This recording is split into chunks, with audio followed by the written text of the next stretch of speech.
Hello and welcome to Studio 415. Today we will get an inside look in the day of the life of Carroll's own Officer Reimer.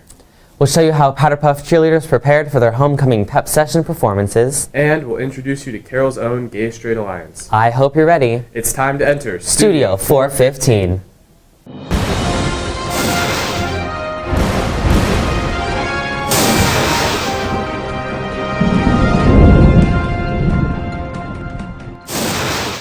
Welcome to Studio 415. I'm Zachary Honeycutt. And I'm Zach Sagan. Homecoming is the most anticipated week of the school year.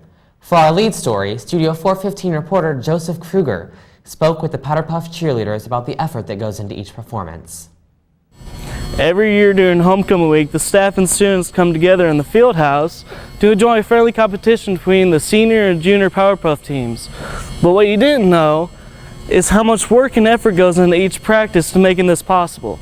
For the first practice, it was kind of short because we kind of just did the songs. Now for the choreography practices, it would take about hours, maybe 1 to 2. And for one of them, maybe the day before, it would be around 3 hours just to clean everything up, and to make it look nice and professional. Seniors aren't the only ones who work hard to perfect their dance. The juniors also stay hours after school so their skills will be on point for their performance.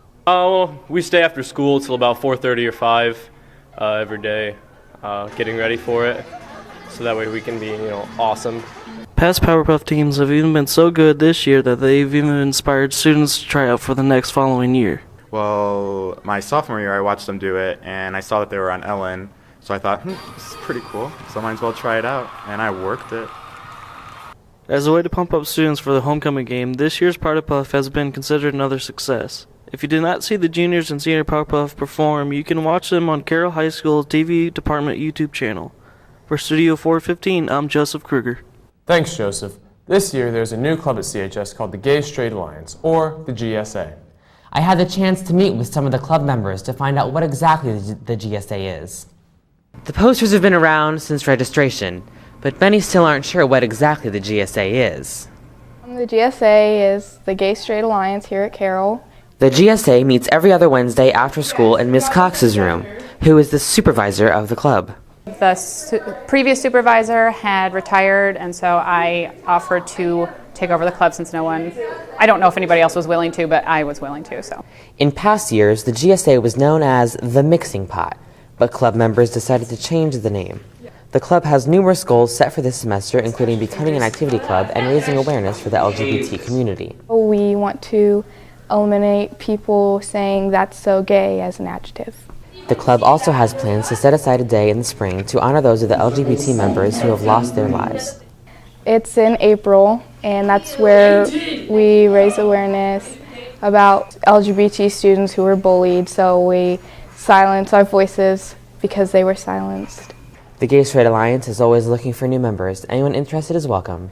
come see me. If you have questions, you can come see me and I can tell you when they meet. There are also announcements typically announcing when they will meet. They're Wednesdays after school in room 157.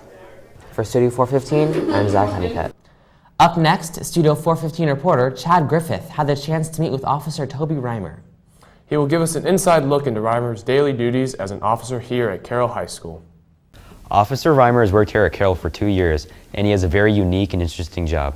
Officer Reimer does several things here at Carroll, but usually they vary from day to day. Typically, Reimer will be in the parking lot in the morning, and then from there, whatever situation arises is dealt with. This can include anything from searching lockers to checking for tags out in the parking lot. Reimer's canine justice plays a key role around the halls here at Carroll. He's a great icebreaker as far as for students to be able to come up and talk to me about things that are going on. That's probably his biggest asset. But he is also a full utility police dog.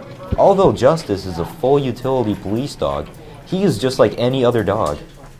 Justice plays fetch, eats treats, and even occasionally drinks out of the drinking fountain. Reimer says his primary goal here is the safety of everyone in the building. He's also here as a resource for other students to come up and talk to him about any problems they may have, whether they be at home or at school.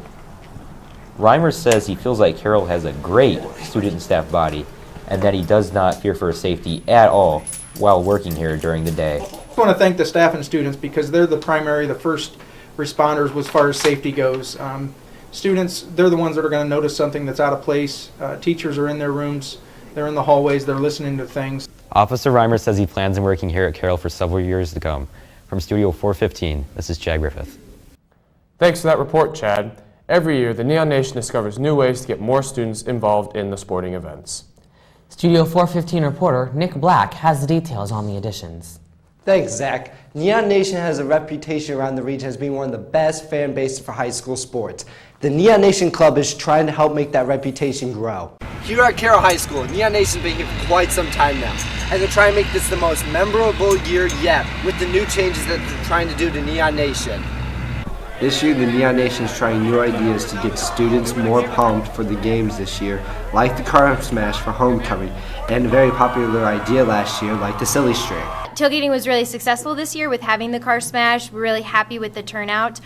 For Neon Nation, any new crazy idea is acceptable to make this the best year yet. Well, Mr. Taylor doesn't share all of his secrets with me, but I did hear him talking about the possibility of eating a pink goldfish for every touchdown we score. Neon Nation will continue to make improvements to make sporting events better and better each year.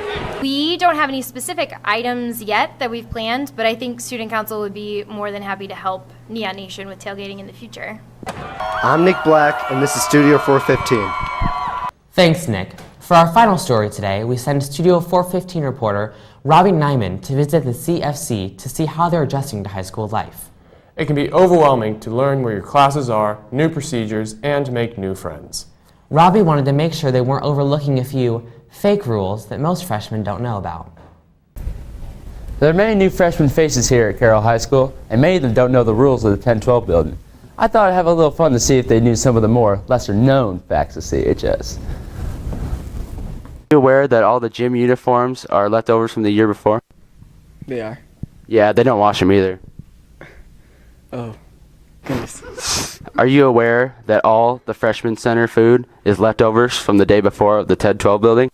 That's so nasty. Yeah, it kind of tastes like it. Do you know when the freshmen go into the 1012 building, they're supposed to walk on the right side of the hallway? What? Yeah. Are you aware that at the end of the year, all the freshmen have to clean out every single locker in the 1012 building? What? Yeah, it's a new thing the administration's trying this year. How do you feel about it? It's just great. It's great. Yeah, it should be a lot of fun. Did you know when you walk in the 1012 building, you're not allowed to look any of the upperclassmen in the eye? Why? Because that's what we said. Oh, okay. Quit staring at me. I'm sorry. Don't look at me. Sorry. Are you aware that this freshman class is voted least likely to succeed out of all the other freshman classes in the state? Seriously? Yeah, it's really a thing. Well, that makes sense, I guess. So, Barbie, how do you feel about being obligated to tie any untied shoes of any upperclassmen you see? Your shoes aren't tied. You're right. So get down on your hands and knees and tie them for me, please. I'm still on this side of the building. For now. For Studio 415, I'm Robbie Nyman. Thanks for joining us today.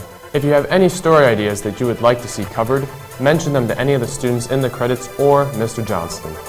For all of us here at Studio 415, have a great day, Carroll.